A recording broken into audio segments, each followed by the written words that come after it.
এখন বিয়া যিখন বিয়াৰ দৰা আমাৰ চিনাকি আৰু চিনাকি হোৱা স্বত্বেও সি আমাক বিয়াত মতা নাছিল। আমিও কম নহয়, আমি নমতা স্বত্বেও তিনিজনে সেইখন বিয়াত গৈ উপস্থিত হৈছিলোঁ আৰু দৰাক কিমান লাজ দিলোঁ। আপোনালোকে ভিডিঅ'টো চাই থাকিব, মজা লাগিব। দৰাই লাজতে একেবাৰে কেঁকুৱা লাগি গৈছে। রাইজ ইখানে সিখান বিয়া চাই লও ভালকে। দরা আমার চিনাকি, কিন্তু দরাই আমাক মাতা নাই। আর নামাটা সত্ত্বেও আমি আইসো তিনটাই বিয়া খাবা। কিয় আইসো না? কারণ তার চাহ দোকান আমি গোটেই বছর ধরে চিংৰা চাহ খাওঁ, কিমান বিল দিছোঁ, আর সি আমাক মাতা নাই। তাক ধরিম বিয়াত যাই। আহি থাকক, আজি ভাইক ধরিম আজি। আর আমি আজি কোনো গিফটও আনা নাই, কিন্তু বিয়ার ইচ্ছাকে আনা নাই গিফট। এই আমার নতুন দরা আমাক কিন্তু বিয়াত মাতা নাছিল, পাহৰি গৈছিল। তথাপি আমি আহিছো, আজি নিজে আহিছো।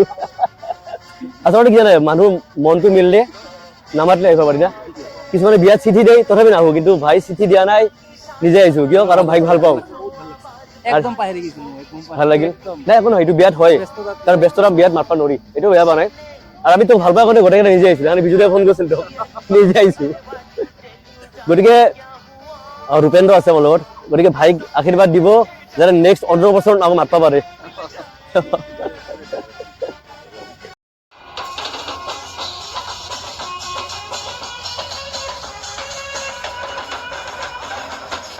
বহুতে ক'ব তহঁতে কি লাজ নোহোৱা, নমতা স্বত্বেও বিয়া খাই আহিলি। আচলতে নহয়, এই দুদিনীয়া জীৱনত এই ৰাগ খং অভিমানবোৰ মনত ৰাখিনো কি লাভ হ'ব কওক? এদিন সকলো শেষ হৈ যাব। আমি সেইকাৰণে নমতা স্বত্বেও দৰাজনক গৈ আশীৰ্বাদ দি আহিলোঁ। সি কি ভাল পালে চাওকচোন, তাৰ মনত কি হাঁহি। সি মতা নাছিল, পাহৰি গৈছিল ব্যস্ততাত। আৰু বিয়াৰ সময়ত এনেকুৱা হয়, কিন্তু আমি গৈ যেতিয়া তাক আশীৰ্বাদ দিলোঁ, বিয়া খালোঁ, সি খুব ভাল পাইছে। সি হাঁহি হাঁহি ভিডিঅ'ৰ ওচৰত কথাবোৰ প্ৰকাশ কৰিছে যে মই পাহৰি গ'লোঁ, মোক ভুল নুবুজিবা। এই জীৱন, সুখী মনেৰে জীৱন।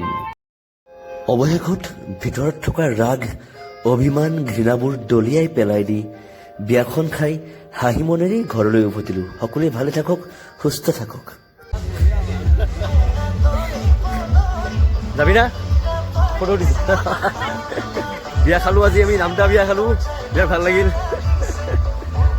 ৰাখো দিয়ক।